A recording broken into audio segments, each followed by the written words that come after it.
নমস্কার বন্ধুরা, তোমরা সবাই কেমন আছো? আশা করি ঈশ্বরের কৃপায় ভালো আছো। আমরাও ভালো আছি। আজকে তোমাদের সাথে আমার ছোট্ট সোনা বাবাকে নিয়ে কীভাবে আমার ঘরটা গোছাই সেই গল্পই তোমাদের সাথে করব। ওর বাবা কাজে বেরিয়ে যাওয়ার পরে যেহেতু আমি আমার দুই সন্তানকে একাই খেয়াল রাখি, আমি সারাদিন আমার সন্তানদের খেয়াল রেখে যদি সময় থাকে তাহলে কিন্তু ঘরটা গোছাই। তা আজকে ওর দিদিভাই বাড়িতে নেই, ওর দিদিভাই ঘুরতে গেছে। সন্ধ্যার সময় আমার ওর দিদিভাইকে যেহেতু পড়াতে বসতে হয়, তা আজকে পড়ানোটা নেই। তা ভাবলাম আমার সোনাবাবা ও খেলা করছে, তো ওর সাথে গল্প করতে করতে ঘরটা গুছিয়ে নিই। রান্নাবান্না ছাড়াও কিন্তু ঘর গোছানোর জন্য একটা আলাদা করে সময় লাগে, সেটা হয়তো এখন আমার আর হয়ে ওঠে না। খুব বিশেষ প্রয়োজন কাজগুলো ছাড়ি, আর তার ফাঁকে যদি সময় পাই তাহলে হয়তো ঘরটা গুছিয়ে রাখি। আর যেমন অল্প জামা কাপড়ের মধ্যে কাজ মিটে যায়, শীতকালে কিন্তু সেটা সম্ভব হয় না। বাড়িতে 4 জন মানুষ, 4 জনের শীতের পোশাকের সাথে প্রচুর পরিমাণে কাঁথা কাপড় বার করা, আর সেগুলোর জায়গা কিন্তু বিছানাতেই হয়ে গেছে। সোনা বাবা যেহেতু খুবই ছোটো, বেশিরভাগ সময় ও বিছানায় থাকে, এই কারণে কিন্তু ওর জিনিসগুলো আমি সব সময়ের জন্য বিছানাতেই রেখে দিই।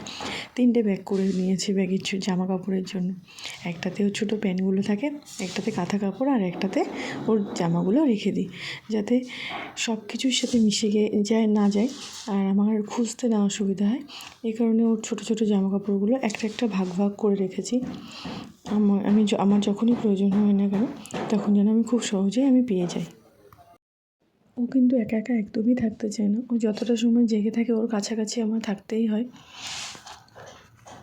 ও দিদিভাই বাড়িতে থাকলে যতটা আমাকে ও সাহায্য করে, ওর ভাইকে অনেকটা সময় ধরে, ওর কাছে দিয়েই মাঝে মাঝে রান্নাটা সারি। তা আজকে কিন্তু রান্নাবান্না এখনও কিছু করিনি, সমানেই ওর সাথে কথা বলে যাচ্ছি আর এই জামা কাপড়গুলো ভাঁজ করছি।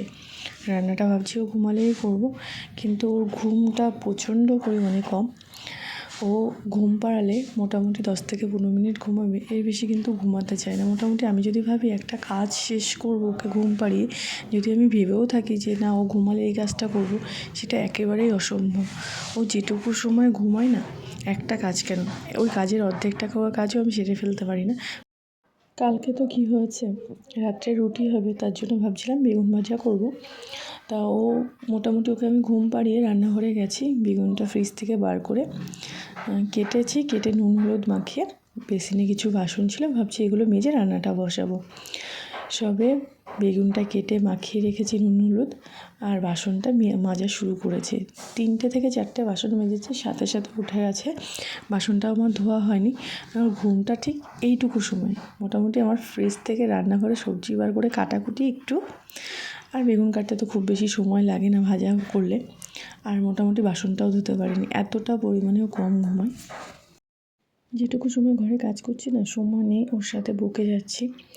বকতে বকতে আমার মুখটা ব্যথায় হয়ে গেছে, আর আমি যেদিকে যাচ্ছি মোটামুটি মাথা উল্টে সেদিকটাই তাকাচ্ছে। ও জেগে থাকলে মানে ওর সামনে থাকতে হবে, ওকে কোলে নিতে হবে, ওর সাথে কথা বলতে হবে, ওর সাথে সময় কাটাতে হবে। মাঝে মাঝে প্রচণ্ড পরিমাণে চারিদিকে সব ঘেঁটে যায়, একদমই পেরে উঠি না। তখন হয়তো ওর দিদুনকে এসে থাকার কথা বলি, যে তুমি কয়দিন এসে থাকো।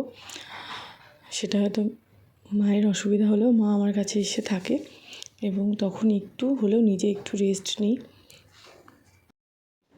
আমি একা থাকলে আমার কাজ করতে কষ্ট হয় ঠিকই, কিন্তু হ্যাঁ, যখন ওর বাবা বাড়িতে থাকে তখন কিন্তু ওর বাবা আমাকে যথেষ্ট পরিমাণে আমার হাতে হাতে কাজ গুছিয়ে দেয়। এমনকি সকালে ঘুম থেকে উঠে কাজে যাওয়ার আগে যতটা সম্ভব করে দেয়, আবার রাত্রে কাজ থেকে এসে যতটুকু সম্ভব পারে ও করে দেয়। এটা নিয়ে আমার কোনো রকম কোনো অভিযোগ নেই যে ছোটো বাচ্চাকে নিয়ে আমাকে কেউ বোঝার নেই। হ্যাঁ বোঝে, কিন্তু হ্যাঁ যতটুকু সম্ভব ততটুকু করে, কিন্তু ওর বাবা তো সবসময় আর বাড়িতে থাকে না, সারাদিন নিজেকে একা সামলাতে হয়। আর রবিবার দিন ওর বাবা যেহেতু ছুটি থাকে, তখন আমার মোটামুটি অনেকটাই সুবিধা হয়। এইটুকু কাজ করতে করতে তাকেও কিন্তু মাঝে মাঝে কোলে নিতে হচ্ছে, তাকে খাওয়াতে হচ্ছে। ও যেহেতু ব্রেস্ট ফিডিং করে, এ কারণে কোলে নিয়ে কিন্তু তাকে খাওয়ানো, এই যে এখন যেমন তিনি পটি করেছে, তার ডাইপারটা চেঞ্জ করে দিতে হচ্ছে। যখন বিছানায় শুয়ে খেলা করবে, তা টানা খেলা করতে থাকবে। যদি তার মাঝে আমি একটু কোলে নিই, তখন আবার থাকতে চায় না, একটু ঘ্যান ঘ্যান করে। তা আবার কিছুক্ষণ পরে ঠিকও হয়ে যায়। এখন তো রোজ রোজ জামা কাপড় ভাঁজ করে উঠতে পারি না, চেয়ারে মাঝে মাঝে অনেকগুলো পরিমাণে জামা কাপড় জড়ো হয়ে যায়। তা আজকে সবগুলো ভাঁজ করতে পেরেছি অবশেষে। মাঝে মাঝে 2 থেকে 3 দিনের জামা কাপড়ও হয়তো একদিনে ভাঁজ করতে হয়, যেদিন সময় পাই। অবশেষে এনাকে একটু ঘুম পাড়াতে পেরেছি, খাইয়ে ঘুম পাড়ালাম। অনেক রাতও হয়েছে, এই কারণে ভাবলাম আর যেটুকু কাজ আছে পরে করব। তাও ঘুমিয়েছে যখন রান্নাটা সেই ফাঁকে করে নিয়েছি। কিন্তু হ্যাঁ, রান্না শেষ হওয়ার আগে উঠে গেছিলো, ওকে কোলে নিয়েই রান্নাটা সেরেছি। বাদবাকিটা অর্ধেক রান্না হওয়ার পরপরই ও উঠে গেছে। এক তরকারি ভাত করলাম, মাছের ঝোল আর ভাত করেছি। আর বাকি যেটুকু কাজ রান্না, ওইদিকে রান্না হচ্ছে, আর ওকে কোলে নিয়ে টুকটাক জামা কাপড়গুলো ভাঁজ করলাম। ঘুম থেকে ওঠার পরে তার কিন্তু মায়ের কোলে থাকতেই হয়। মায়ের যতই কাজ থাকুক, মা কিন্তু কোল থেকে নিচে নামাতেই পারবে না। তাই বেশ কিছুক্ষণ ওকে কোলে রাখার পরে এই যে দেখো শুয়ে দিয়েছে, এখন খেলা করছে। আর এখন একটু কাত হয়ে দিলে, পুরোপুরি উপর হতে পারে না, ও যদি কাত করে ওকে শুয়ে দিই তখন ও উপর হয়ে যায়। আর এইভাবে থাকলে বেশ ও ঘুরে ঘুরে চারিদিকে দেখতেও ওর সুবিধা হয়। রান্নার সাথে ঘর গোছানো আর সাথে আমার সোনা বাবার খেয়াল, 3টে কাজই মোটামুটি একসাথে সারলাম। আজকে অনেকগুলো করে জামা কাপড় বেরিয়েছে কাচার জন্য, তাই এই যে গামলার মধ্যে রেখে দিলাম। এগুলো কালকে কাচবো। রোজই এতটা করে জামা কাপড় বেরোয়, রোজই আমাকে অনেকগুলো করেই কাচতে হয়। মোটামুটি কাচার থেকে আমি আর ছুটি পাই না একদমই। এর মধ্যে কিছুদিন আগে অনেকটা মেঘলা মেঘলা ওয়েদার ছিল, প্রায় 3 থেকে 4 দিন। তখন যে আরও কী পরিমাণে সমস্যা হয়েছে, মোটামুটি জামা কাপড় কাচি, সেগুলো শুকায় না, পরের দিন আবার মেলতে হচ্ছে। আর শীতকালের জামা কাপড়, মোটা মোটা জামা কাপড়, সোয়েটারগুলো কেচে দিলে তো, আজকে যদি কেচে দিয়েছি, রোদ্দুর বেরোলে পরের দিন হয়তো একটু সকালবেলার দিকে দিতে হয়, নাহলে ভালোভাবে শুকায় না। আর সেখানে একদমই রোদ্দুর না বেরোলে খুবই অসুবিধা হয়। যাই হোক, জোড়াতালি দিয়ে কিন্তু আমার কাজটা মোটামুটি শেষ করলাম। রান্না, সাথে আমার সন্তানের খেয়াল রাখলাম, আর সাথে ঘরটাও গুছিয়ে নিলাম। তা তোমাদের ভিডিওটা কেমন লাগলো অবশ্যই কিন্তু আমাকে কমেন্ট করে জানিও।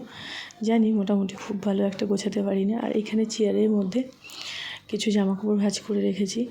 শীতে প্রচুর জামা কাপড় আলমারি থেকে বেরিয়েছে। এগুলো তো আলমারিতে ঢোকানো সবসময় সম্ভব না, যেহেতু আমার শীতকালে এখন লাগছে। আর শোকেসের মধ্যেও জায়গা নেই, এই কারণে একটা চেয়ারের মধ্যে ভাঁজ করে রাখা আছে। আর তোমাদের কাজটা কেমন লাগলো অবশ্যই আমাকে কমেন্ট করে জানিও।